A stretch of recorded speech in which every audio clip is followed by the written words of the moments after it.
What's going on, everybody? We are back with another episode of The Jungle. And with me today, I have Shauntae Metcalf. And Shauntae Metcalf has done some pretty amazing things as far as recovery goes and as far as climbing out of the hole, overcoming adversity. She's currently the director of reentry at CTC Solutions. She owns her own cleaning company. She's done amazing things, and she's used her past as not necessarily something to hold her back, but she's basically put it on her resume and used it as it's a bonus to her resume.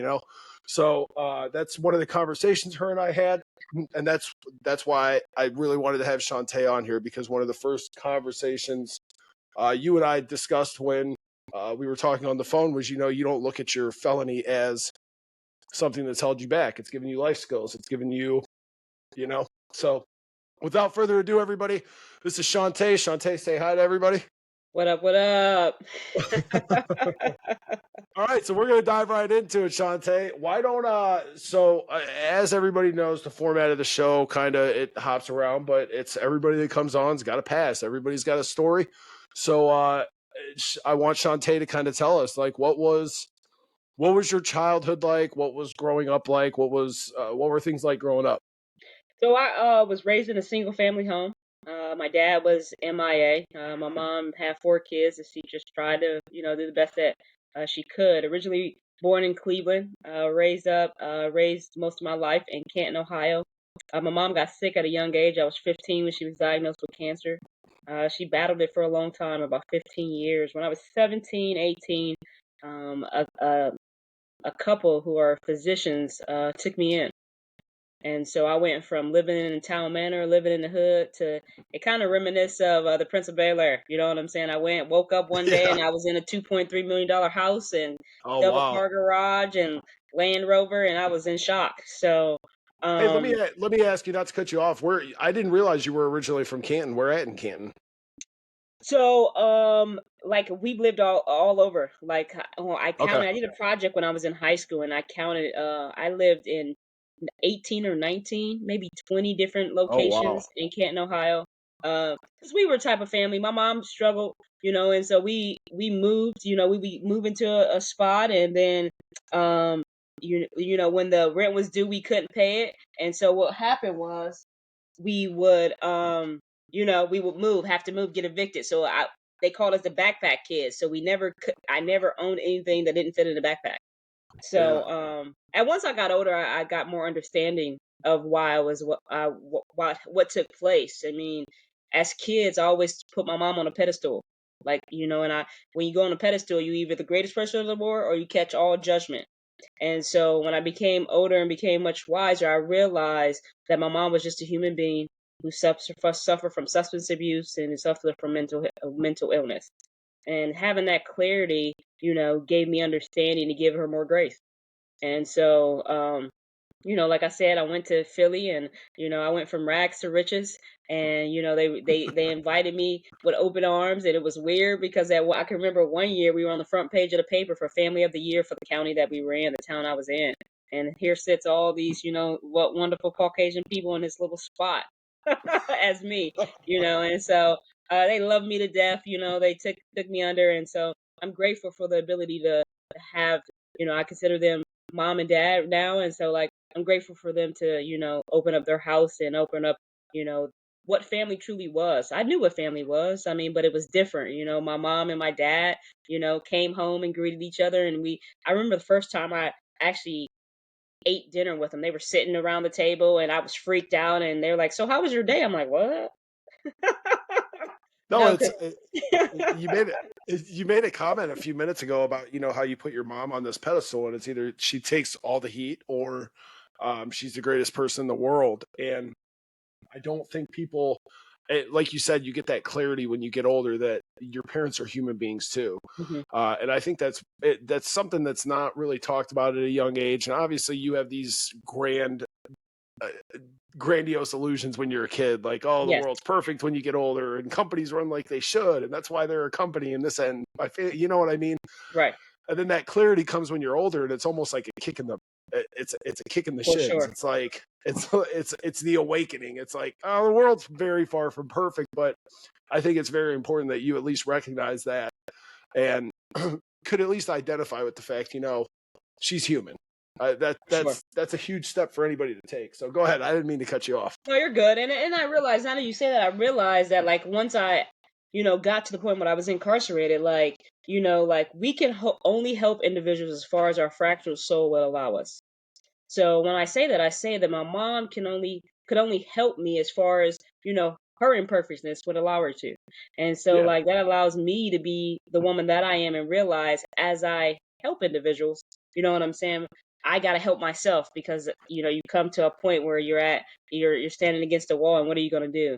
So that's like the one of the models. I have many models in my life, but that's one of the models of my life, just to keep, putting me first and taking care of mental health and all the things that I went through and dealing with trauma, so that I can continue to help the men and women that I help today. But so I was adopted at 17. Lived with my parents. Lived in Dover, New Philly for about 18 years.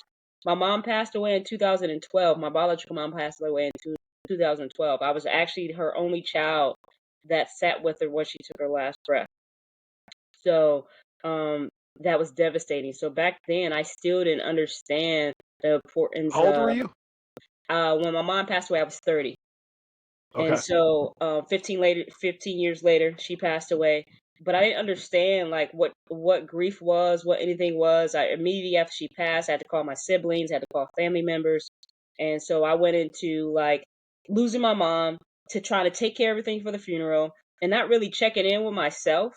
And Yeah.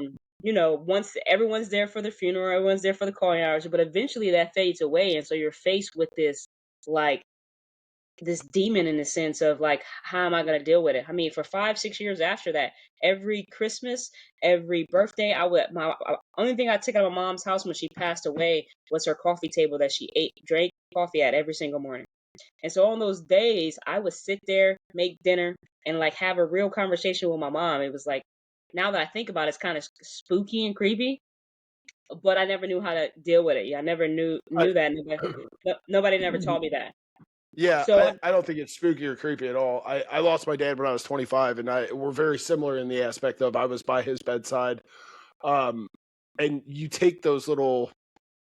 I think it's actually kind of cool that you took the coffee table that you guys sat and drank at, because that's at least a memento that you have for, you know what I mean, the rest of your life. But yeah, and you're right. I was a full blown drug addict when my dad died, but I moved back in with my mom and dad to help take care of him. He was on hospice.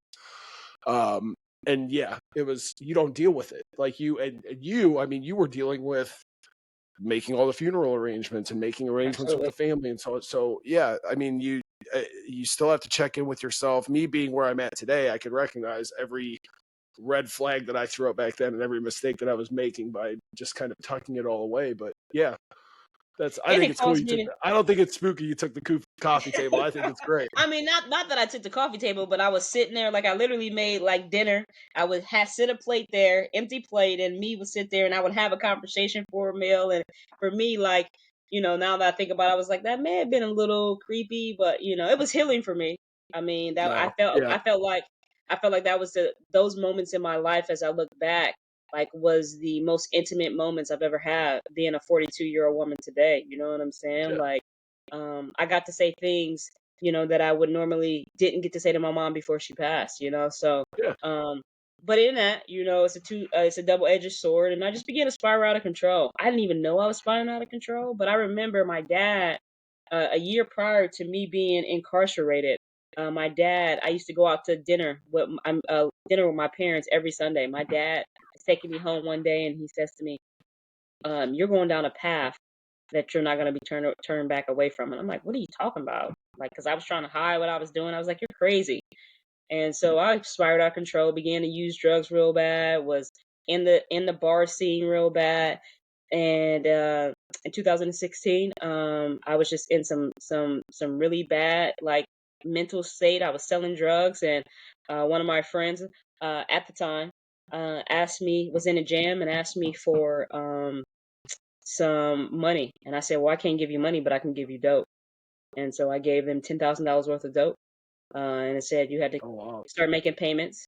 And she started making payments, but then the payments stopped. and the payment stopped. I asked her what was going on. She blamed it on somebody else. At that point, I snapped. I went inside somebody's house and took 2 people hostage. And because of that, I was going to prison for 28 years, expected to go to prison for 28 years for kidnapping and abduction of a 28-year-old and a 33-year-old. Hence went to prison. So I only ended up with 3 years. I was grateful for that, but I still didn't know. I had never been in trouble with the law.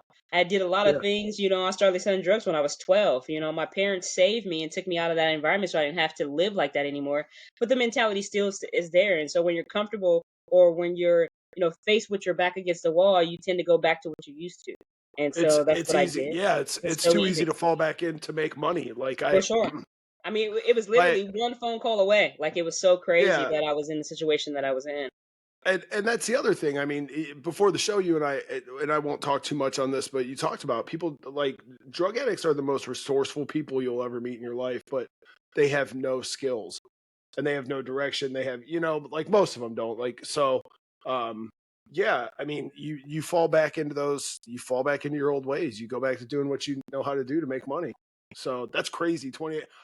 When I got arrested, I was looking at 21 years. If they would have Wow. maxed me out on all my sentences, and I had my wife laughs now because you look up my docket online and it's like she was like, oh, you want to write a book? She's like, just print out your case docket from Portage County. She's like, here's your book. I'm like, okay. Um, but yeah, go ahead. And so, I mean, my judge was pretty tough. I was confused, and when I would, reentry starts the moment that, some people say you're sentenced. I mean, I believe your reentry starts the moment the metal touches your wrist. You have a Yeah, decision to make. So when I was arrested, I was confused. I was frustrated. Um, I wasn't honest with the people that loved me and cared about me, and I was like, I was just trying to help these people. I was just there trying to help these people, and that wasn't the case. And so I was graced with 3 years versus 28 years, and I was sentenced to Marysville. I mean, I thought when I went to prison that it was going to be like, uh, like you see on TV, yeah. guns, violence. And so I come from a family that, has spent a lot of time in incarceration. I'm talking about aunts, I'm talking about cousins, and so I went to my aunt before I went to prison. I was like, "Oh my gosh, what am I gonna do to give me the tips?" And she was like, "Well, first of all, don't be nobody's girlfriend." And I was like, "What you mean?" And she said, "You got one or two options. You can either work in a chow hall or you can work in the chapel." And so I got there, and when I got to prison, it was just a cultural shock. Even the simple things as being, in my mind, degraded and having to strip down and having to cough and squat, and those things alone, can create a form of PTSD. And I think that people take that for granted. And so when I got there, I was extremely scared and didn't know what was going on. Was very defensive, and you know, I'm a clean person outside of prison. Yeah. And so like everything has its place. And so I remember getting to intake, and I was like, intake is like one of the nastiest places you can live. I mean, Oh be yeah. in with incarceration. And so I went to the COs and was like, "Hey, bro, I need cleaning supplies. I need to just clean these bathrooms." And from that, it formed a responsibility to be able to, be a porter and work for intake for most of my bit, and having a Okay. relationship with the warden. I think the lowest point for me in inside prison basically was just, like the me having to hold myself accountable and losing family members while inside. I mean, that's a different type of grief, to not to be able to say goodbye to individuals and not to be able to, kind of close it out, and having that question mark. And because you deal with grief differently. I don't know about, Well, and you're using drugs, so you're numbing all those emotions before you get for locked sure. up, and I, and again, I always laugh because I tell the same stories on here over and over, but you haven't heard it, so I'm just going to briefly breeze through it. But it's the you're right. You get locked up, and me being a drug addict, I detoxed all through county jail, all through prison. Like not all through prison, all through county jail. I was detoxed by the time I get down there. But then you have to learn to deal with your emotions. And my rock bottom wasn't getting arrested in a guy's house. My rock bottom wasn't like coming off dope. My rock bottom was having to deal with those emotions, like you said, of losing your family, my 2 kids, I didn't get to see them all through county because I didn't want, my mom and I decided we didn't want like the through glass visits. That would be traumatic for them, right? They were young. The end of visitation one afternoon, it was the first time I got to see them. My son, I think, was 7. My daughter was 4. And when I tell you, they threw the jaws of life around my neck when I had to go back, and they were kicking and screaming. There was another dude behind me, like grown, and tear running down his cheek. He's like, Wow. man, he's like, I've been here 6 years, and he's like, and that's still the hardest thing to see. But then to take that situation where in the past I or yourself would go and use and numb all that, now I got to go back to my bunk and I got to lay on my rack for the rest of the afternoon, hating myself. Yep. You know what I mean? And beating myself up. Like, what did I do? You know? For sure. And you got to take account of that. I mean, I had a godson that I was raising, right before I went to prison, and he was about 3 years old, and he was really with me every step of the way. And for him to, I remember me going to be sentenced and him coming to see me and him coming to the porch, and I began to cry, and he starts to draw this picture, and I'm like, "What are you drawing?" He's like, "I hear you're going on vacation, and I just want to give you this picture, That's of what we us on the used to beach." call it, was vacation. Yes. And so, like, me having to walk away from him and not knowing whether I would have that relationship, was the toughest things, because for 3 years of his life, we were all we knew. Me and him was it. Wherever you saw Well, me, you saw him. yeah, and then there's that element of you're not there to protect them. You're not there if Yep. something happens. You're not there to heal their wounds or to bandage their wounds or something. You know what I mean? Like Oh yeah, it's traumatic on itself on it our end. is Like, traumatic.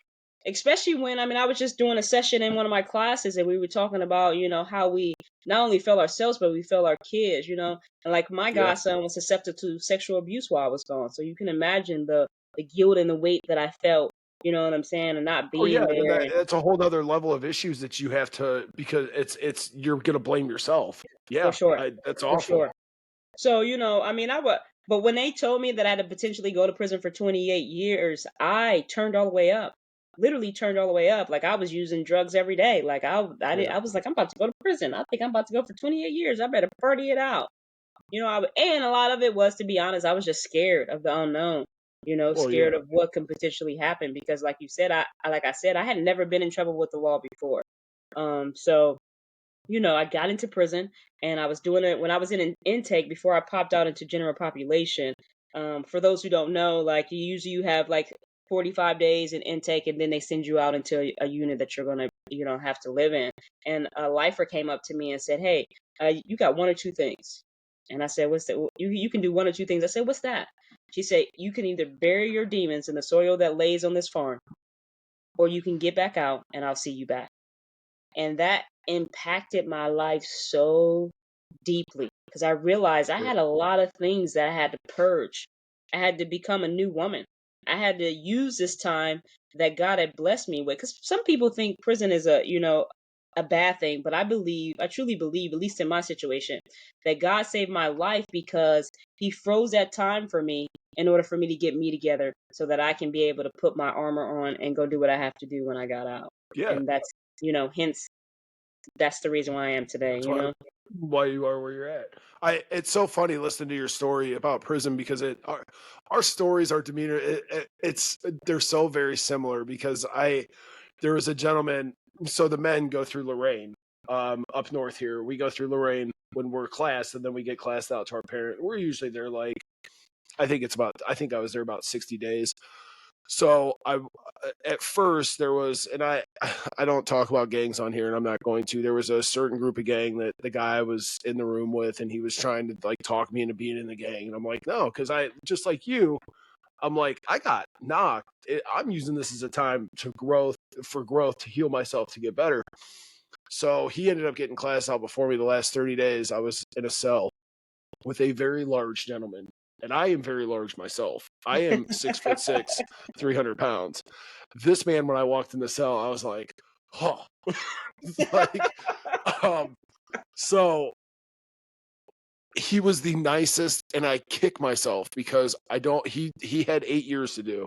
I don't remember his name. I have no idea how to look him up to find any old records, but him and I would say, and this was like his 5th go round coming through the Wow. system.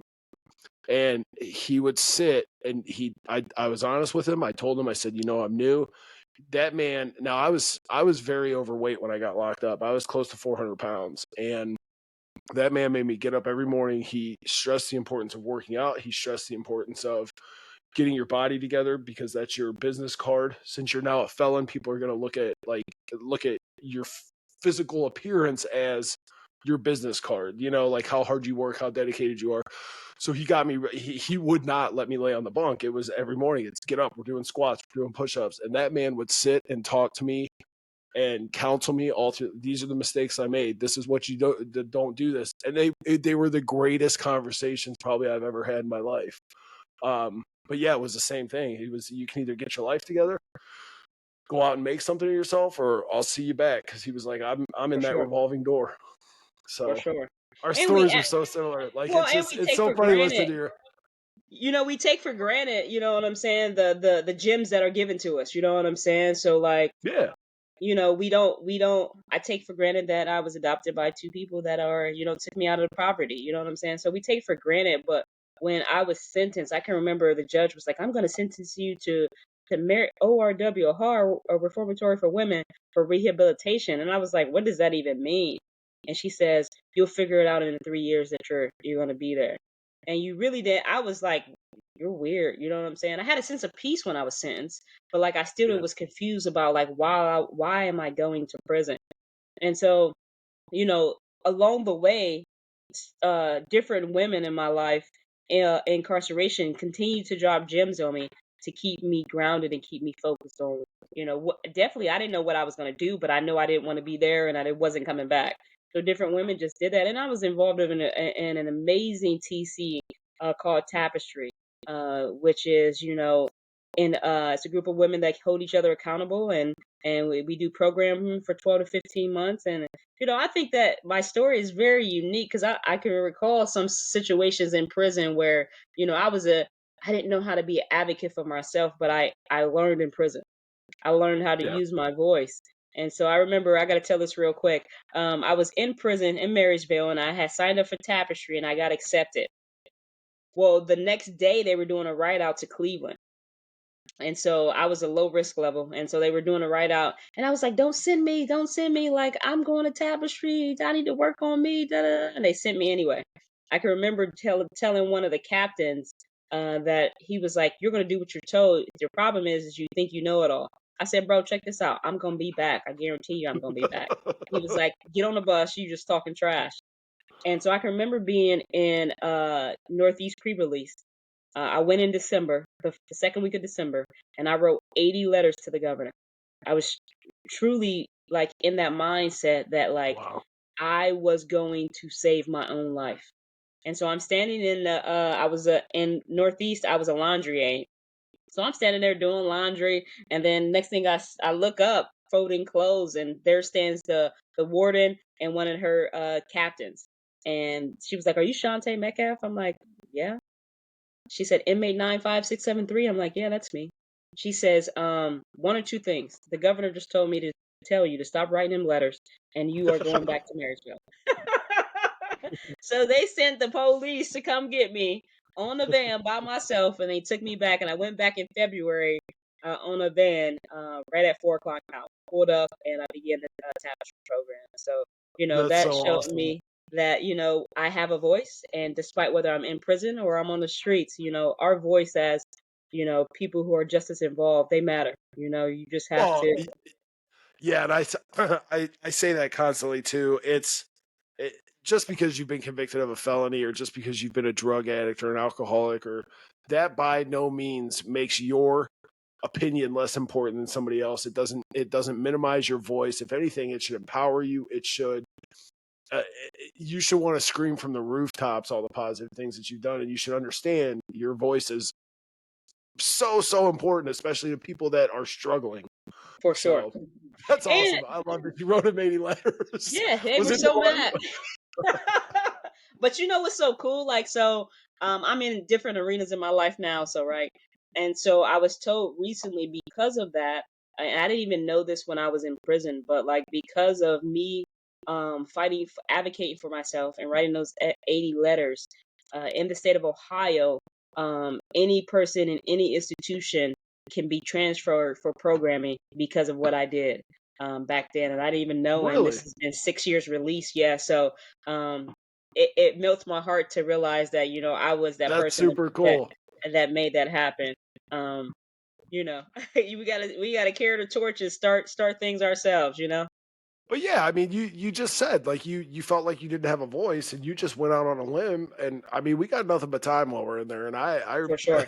so the Hey, I'm fact gonna tell you, it and you, wasn't easy. It wasn't easy though because in Northeast, there's no computers, so I had to really go back old school and type them up on the oh typewriter, yeah, like every single time I sent it off. So I put in a little bit of work. I ain't put in a lot, but I put in a little bit. no, that's awesome. I love it.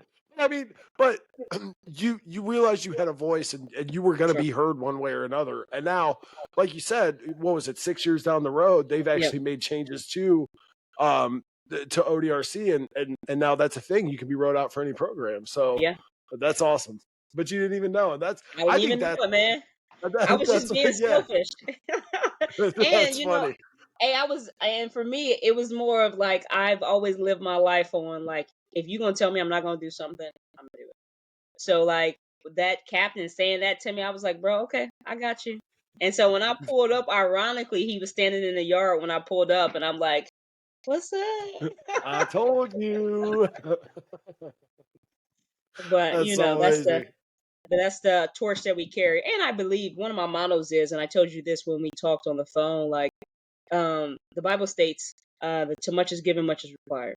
So, like in everything that we do and everything that I do now, like I know that I am paving the way for individuals, even if I don't even know what the way may be. And so, like every move that I make, you have to be strategic with it because you don't know what your decisions you're making is going to affect somebody coming Yeah, behind you. yeah. Well,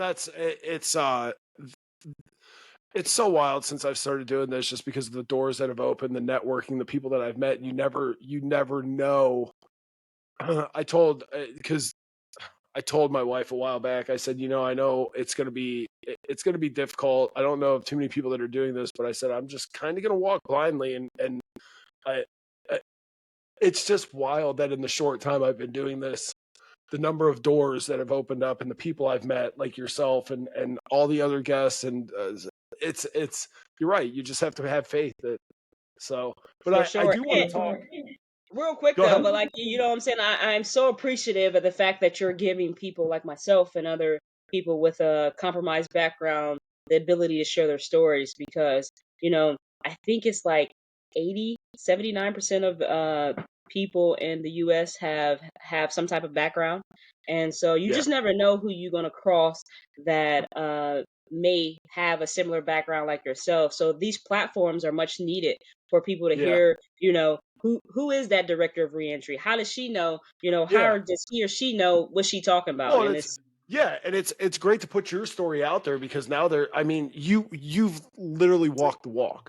Like that's what it boils down to. You've been through the trenches, you've walked the walk, you're talking the talk, and it's okay that you talk the talk now because you've been through it. Like you for sure, you have that background to do so.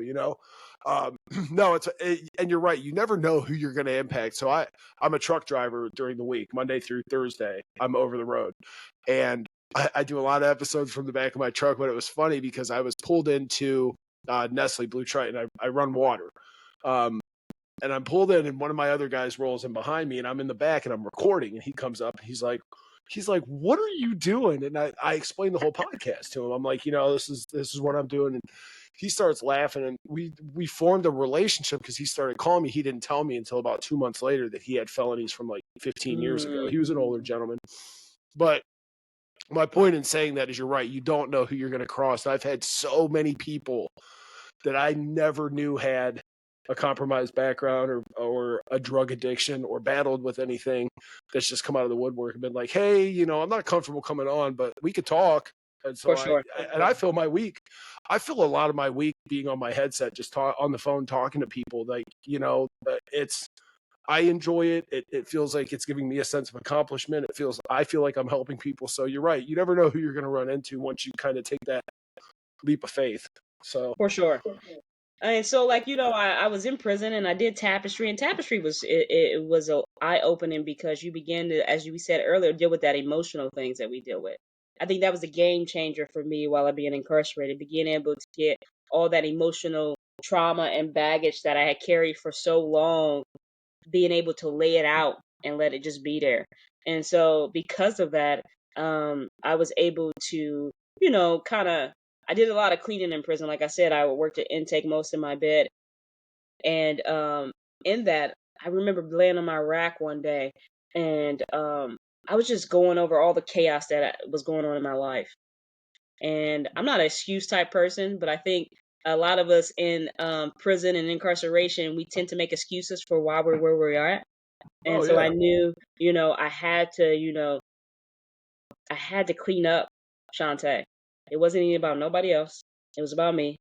And I had to decide, in the chaos of my life, where could I clean it up and what could I do to move forward?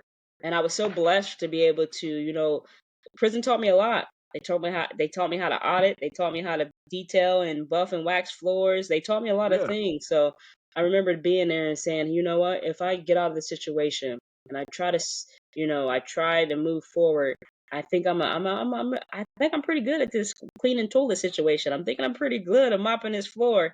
I'm gonna go home and then start this cleaning business because and my fear was because of my record, I wouldn't be employable. No one Yeah. would ever hire me.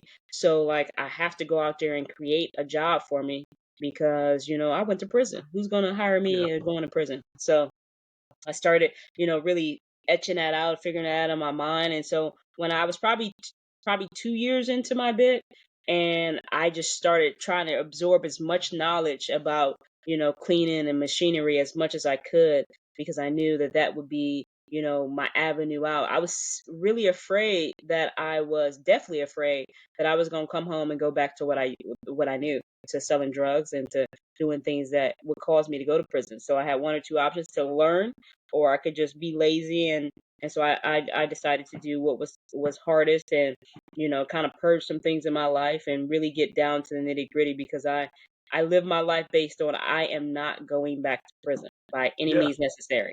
So I have um come home, and I'm doing, they say I'm doing great things, but when you're doing any type of work, you don't keep a agenda of what you've done. You just do it. Right. And so Yeah. it's weird for people like you to call me, or people to ask me to be the chair of a coalition, or people ask me to be, an advocate for men and women, because I'm just doing what I'm doing, and people are coming around me like, you're doing great things. I'm like, what are you talking about? This is my life. Like, this Well, is my there's life. yeah, you're grateful at this point. You're willing to Yeah. help, and you want to help. That's the one thing. I befriended. He's the founder of Sobertown website podcast. His name's Drifter, and him and I had a very long conversation on my way home on Thursday, and it was about being grateful and helping and being willing to help. And it's just wild that because they're a nonprofit, and he said, Chris, every single person from my board all the way across, he said they all do it for free. Nobody wants paid for anything. It's that I just want to help mentality. And that's why I love talking to people like this, because I'm like, those are the people I want to be around. Those are the people like that inspire me. That it's I'm not in this for money. Like, I'm by far not in this for money. Right. There, if anything, I've got way Hey, more I'm gonna money. let you But know a secret. It ain't no money in it. no, I know, I know. That's what I'm saying. But Right. it's I'm in it because I want, like we talked about, I want to be able to open doors. I want to get what we're doing out there and get other people out there and make other people successful. That's the whole point of it. So no, you can go ahead and continue. Actually, no, I'm gonna sideline this real quick.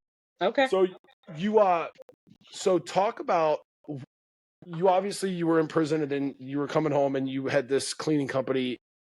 You were etching it out in your mind. Something you said, you basically took your skills from while you were in there, like the cleaning and so on and so forth, and you built off of that. So for anybody that's like looking at potential prison time, that has that doesn't have skills, and I've said it 100 times, there's a lesson in everything. Whether you are working in the warehouse unloading trucks by hand, whether you're working in the chow hall handling food and preparing food, take those, excuse me, I'm sorry, take those little jobs that you have while you're locked up and at least acquire a skill set. Like that's what you did. And then you came home and you've built a business out of it. So go ahead and talk about Chaos to Clean. I mean, I know that's the name of your cleaning company. We're gonna put a link up on the page. Anybody in the Cleveland area that needs their house cleaned. Shauntae It's said actually she'll the come and Canton get. area. Um, Oh, my yes. bad. Yeah, you're good. You're good. We used to travel that far, but then, reentry takes a lot of my time, so I try to keep as close to home as possible.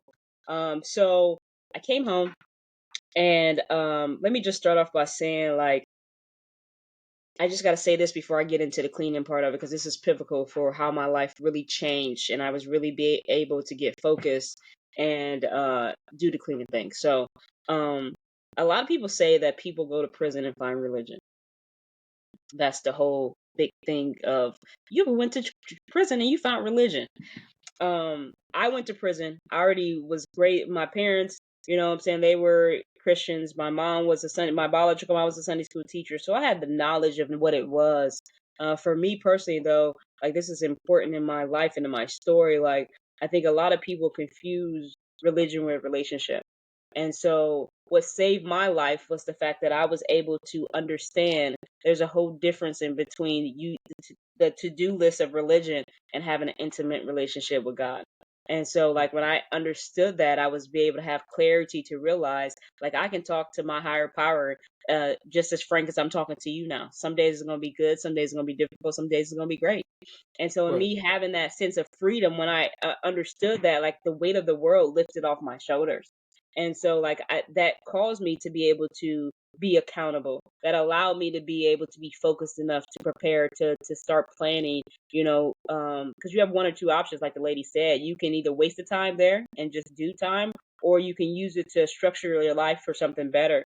And so, Chaos to Clean started directly after I was released from the halfway house. I was allotted the time. I used the time I served in prison plus the time I was in the halfway house to begin and really sketch out what I thought it was.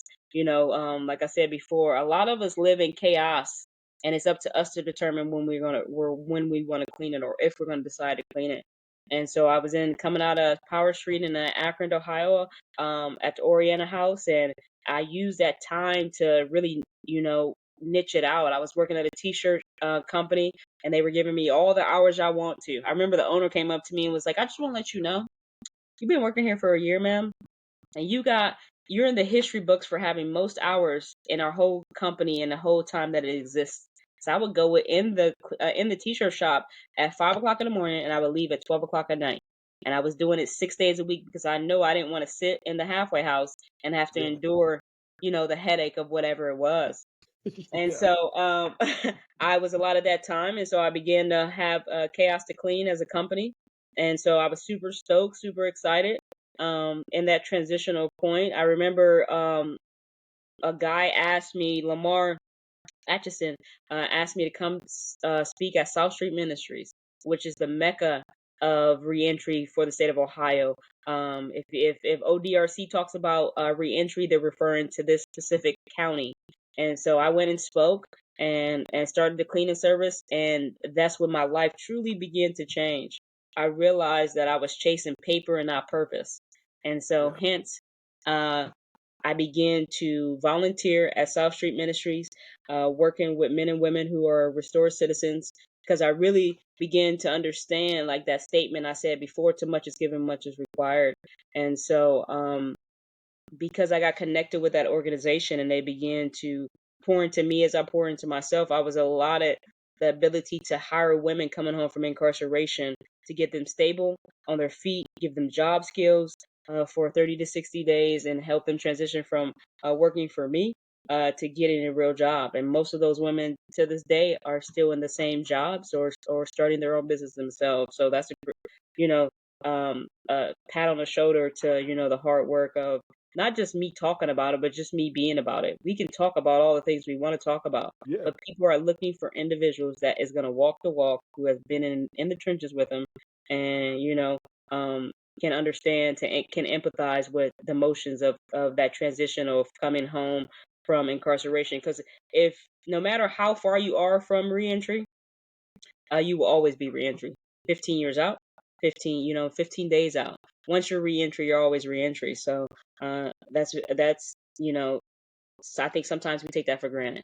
and we all have something to give. No, that's for sure. So talk about. I mean, so now you're the director of reentry at CTC Solutions.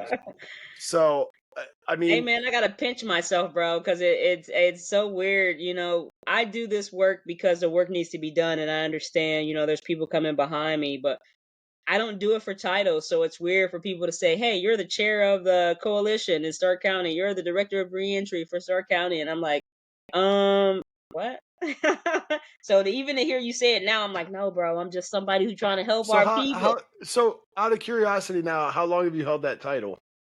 I started in Akron, and I was the director of women's reentry, and I was the reentry liaison for women coming home, which is ironic. Our group started off as like 10 women, and by the time I resigned, 2 years ago, almost 2 years ago, May would be 2 years ago, there was 40 women deep that was coming every single week to get resources to this meeting. And so it was just on my heart that I was doing all this work in Summit County, and Stark County didn't have anything. When you send people back Yeah. home and you're trying to make these calls like, hey, they're coming back to your city, what does it have?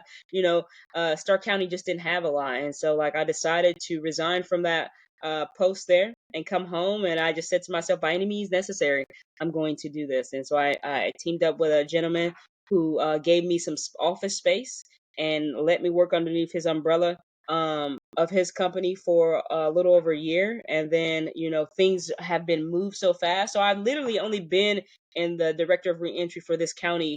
August was the year that I have been the director Okay. of this county. But a lot has happened in this county in a year. Well, So, yeah.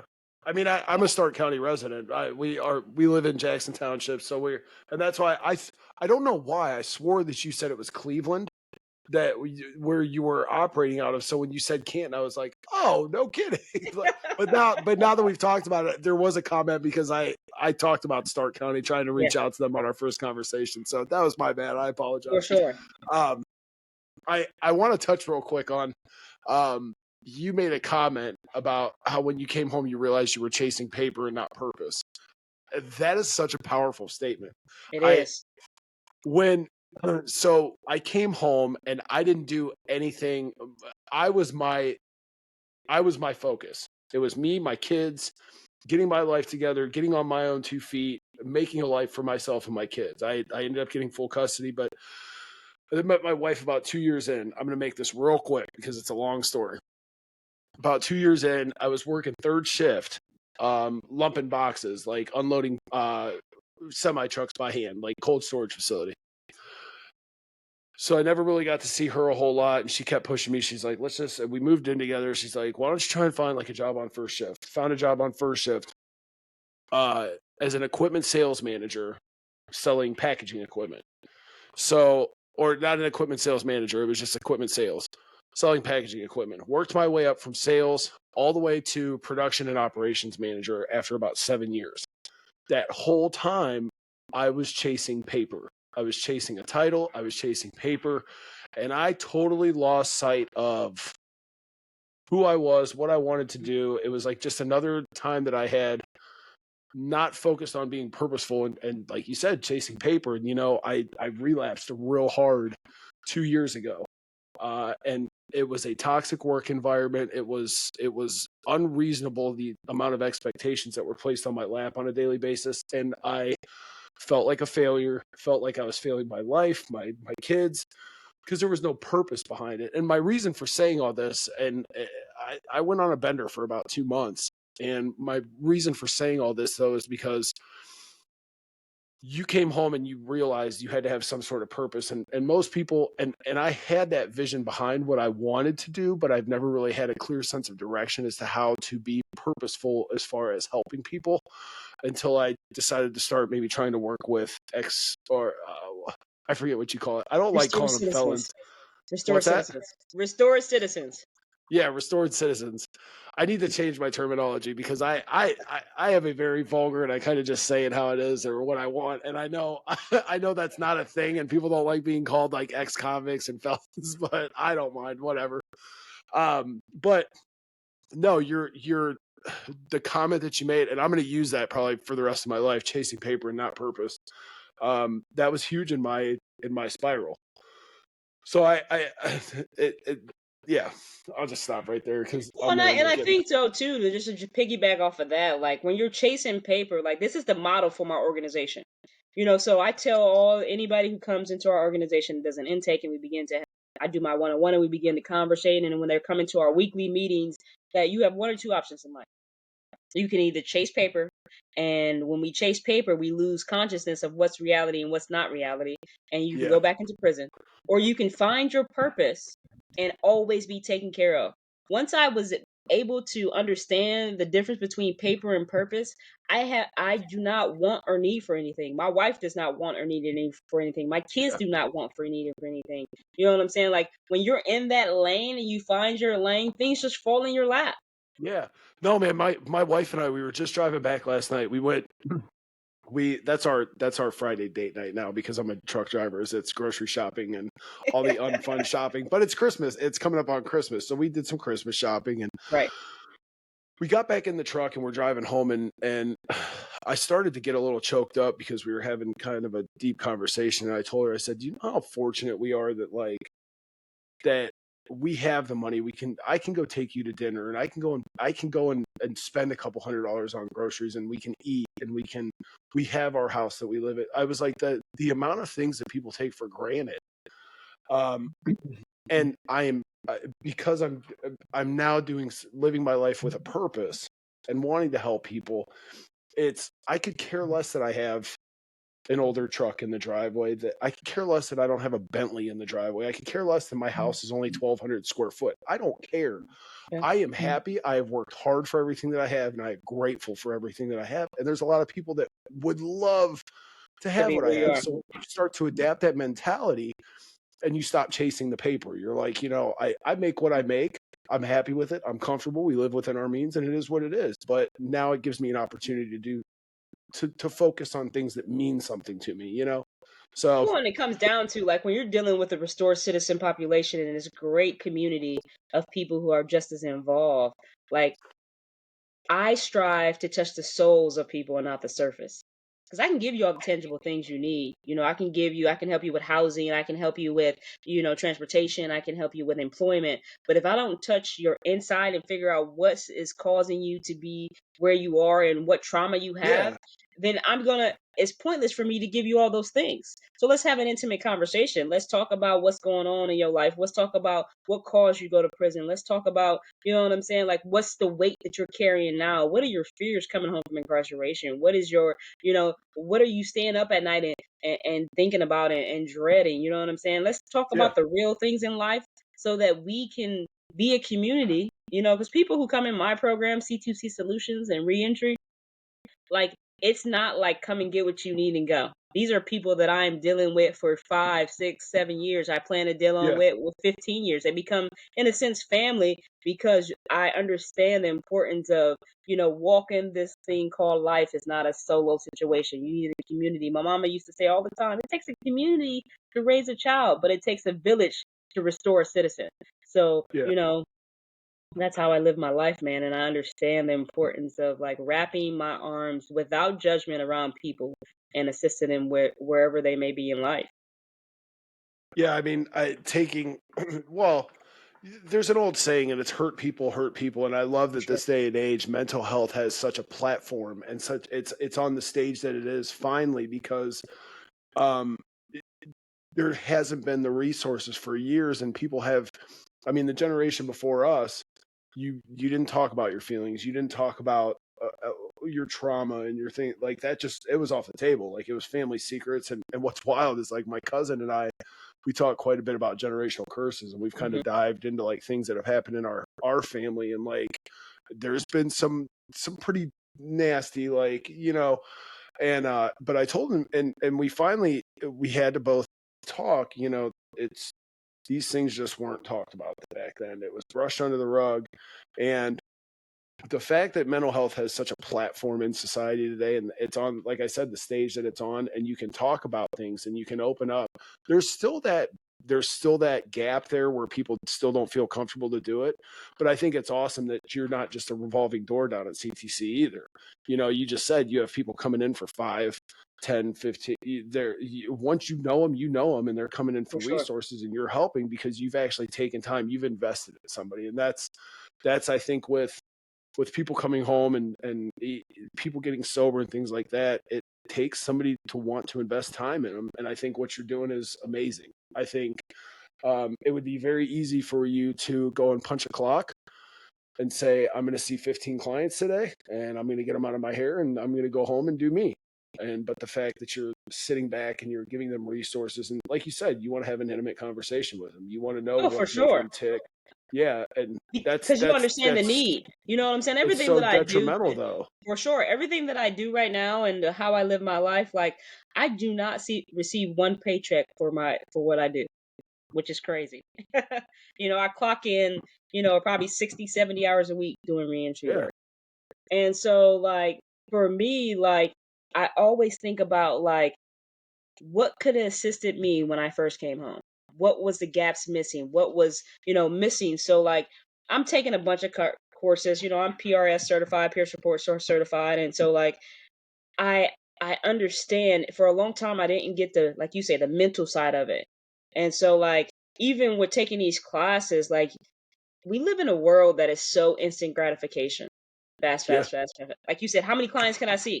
You know what I'm saying? How yeah. many people can I help today? And I think like what's unique with our organization is like I take that time to I understand the process part of it. So let's slow things down. It's not a rush for you to get point A to point B. If you need housing, we have transitional homes. If you need a job, I have relationships with, I have connections to the resources that you may need. But let's slow down so that we can begin to truly help you and not just give you another number. We all have numbers. My 5-digit number, we all got numbers. This is not a numbers game. This is how can I help you? And people truly, what's the old saying? Like people don't want to know what you know until they know that you care. Oh You yeah. know what I'm saying? And that comes with people even opening up. I have had some outstanding conversations, some really impactful conversations in the 6 years I've been doing this total, but especially in almost 2 years I've been doing this in Stark County with people who, when I took the time to pause and let them know that what they feel and how they think matters, they begin to open up. That when you become consistent and you just ask them and you talk to them, like our community wants to get this stuff off their chest. They want to not Yeah. have to carry the things that they carry, and they just want individuals like myself and other individuals in this resource realm to just like stop and listen to them. And it's amazing to see how people evolve, because I'm in a position, how I work is to be able to see somebody from their start and in their Oh yeah. process of them going from, meeting me in my office, moving into one of our transitional homes, because we have 4 of them now, transitional homes, and then getting them jobs, and then moving them from the shared living space into seeing men and women get custody of their kids, to them getting their own house, whether it's renting or whether we put them in a Yep. program where they can buy their own homes. Like that isn't it. That's the paycheck for me. That's the paycheck. You literally beat me to it. It was on the, I was gonna say it, but you beat me to it. That's the Yeah, paycheck. I mean, my wife might not say that is, but yeah, that's the paycheck for me. You know what I'm saying? Yeah. But I love what I do, man. I really do. My mom used to tell me all the time, if you find something that you love, you will never Yeah. work a day of your life. Yeah. You know what I'm saying? And I don't feel like I work. I'm just kicking it with my homies. You know what I'm saying? Right. And I truly Well, feel like if I could run the streets and sell drugs super hard before I went to prison, then I can invest that much energy and time into helping people, into allowing absolutely. people to find their niche. You know what I'm saying? Because some people, there's different levels to reentry work, and I think people miss that. There is the people who need resources. There are people who are starting businesses. There are people who have multiple businesses, or entrepreneurs. Like there's different levels to it. But at the end of the day, whether you have been home 10 years or 15 years, you can relate to me because we're reentry, and you can help me. You know what I'm saying? You can help me with the Yeah. knowledge, with the resources, whatever it would be. I just pray and hope that the communities that we are in, and especially in Stark County, people will see the importance of the boots on the ground organizations like my organization, C2C Solutions, and begin to, pour some funding into that. You know what I'm saying? So that I can get people on my staff, or that I can get people that are passionate like me. You know what I'm saying? Because it's hard to ask for people to help, with all these organizational things. Like I said, like I am the chair of the coalition for Stark County. I am the director of reentry. You know what I'm saying? I'm on the reentry task force that meets once every. Bro, let me just tell you about that real quick. The reentry task force is deep, bro. Listen, so to be invited from a judge to go down to Columbus every other month and sit with the people that make decisions, because I'm the only lived experience person in that, and to have a voice, bro, Yeah. that's monumental for some. Oh, it I'm is gonna just say, monument. Yeah.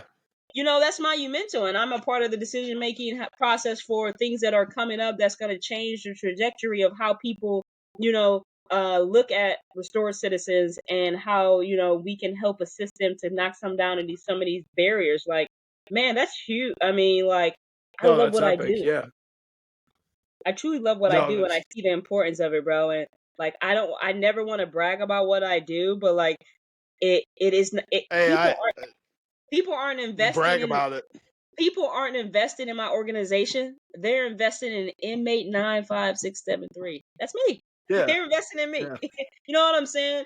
And so, Yeah. like, it's crazy to look at it. Like, even with like these different people that I've been checking out your podcast since I was heard about it, and just to hear the perspective of different leaders in our community that not right now that are restored citizens, and how people have latched on not to their organization, but the hope that they see, or the joy Yeah. that they see inside the individuals that they're helping. Man, No, I'm just so blessed, man. I mean, to be able to walk into a judge's chambers and have a conversation with a judge, I would have never thought that. To be able to advocate for men and women who are, yeah. who are in courtrooms, I would have never thought that. I would have never dreamed this up. But that's the difference between purpose and paper, bro. When I stopped chasing Yeah. paper and got onto purpose, every door that I could ever imagine, has opened up. Yeah, I mean, you've gained. There's so much more to life than just paper. There's respect, there's purpose, there's love, and I think in your position you have the ability to portray all those. You have the ability to receive and give every one of those small and massive things. I to be honest with you, I'm envious of what you do, because had I had more of a plan coming out of prison, I would probably have gotten into reentry. um, I, I've never really had much of a plan, as far as this was just kind of an off topic. I wanted something to do while I was out on the road, but I have to tell you, we are coming up on an hour, but I want to say something. I love your heart. I love what you're doing. I think you're doing an amazing thing, and um, it's it's so refreshing just to get on here and speak with somebody that's actually doing it. And like you said, you get to go to Columbus every 6 months, every other year, Every and other you month.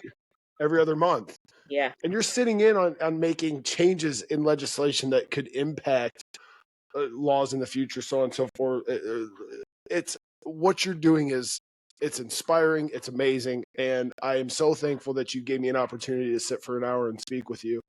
I did not know you were in Canton. If you ever want to link up and have lunch, I will Let's do it. 100% come. We could sit, have lunch, and shoot the shit. I have a rule, and I hate to say it while I'm on the air, but anybody that calls me bro, we're bros forever, because I know I that's right. bro That's right, because bro. I We in use there. that term all the time. And my mom listens to the show. She's like, stop saying the F word and stop saying bro so much. I was like, well, I'll give you 50% of that, but the bro Yeah, stays. for So sure. no, Shauntae, I love what you're doing. I think you're great. It's amazing. So maybe at some point down the road, we'll have you back on when you're like, director of the whole state of Ohio or something. I don't know. We'll figure it out. But For hey, sure. I appreciate you. Is there anything you want to tell anybody? Maybe a little word of advice, anything before we wrap this? Yeah, real quick, a couple things is popping in my head. Just realize that one of my things is, if nobody told you today, I love the soul of who you are, not the surface. You know what I'm saying? I tell my people all that every single week. If you're ever in Stark County and you want to tap into what we're doing here, we have an office at 120 Cleveland Avenue, and we meet Okay. every single Wednesday from 6 to 7:30. A bunch of restored citizens coming into a room and just talking about life, getting to know each other Okay. and helping each other navigate it. And C2C Solutions is on the uprise, and hopefully, people can see the impact that we're doing in the community and how we're helping everybody. Again, I appreciate you for inviting me on here. It's been an honor and a privilege. I never want to take highlight to what I'm doing, but I'm glad that people are seeing that my heartbeat and they are able to see that the work that we are doing here in Stark County. Well, you said you don't want to brag about it, but I'm gonna brag about it. You deserve to be bragged about. I I love seeing people dig their way out of the trenches, and especially just somebody that can dig themselves out of a trench and make a decent life for themselves, have a relationship with their kids, get a good job, make enough, you know what I mean? But to speak with somebody like yourself who's done just this, you didn't just come home and do it. You came home and you did the whole damn thing. You did the damn thing. And you're still doing it. So no, I'm gonna let you go. I appreciate you, Shauntae. We will stay in touch. I have your number. I think I don't know if we're friends on Facebook. We're about to be. If not, you'll get a friend request from me here in a minute. So, but thank you. I appreciate all your time, and we'll talk soon. All right. Thank you so much. Yeah.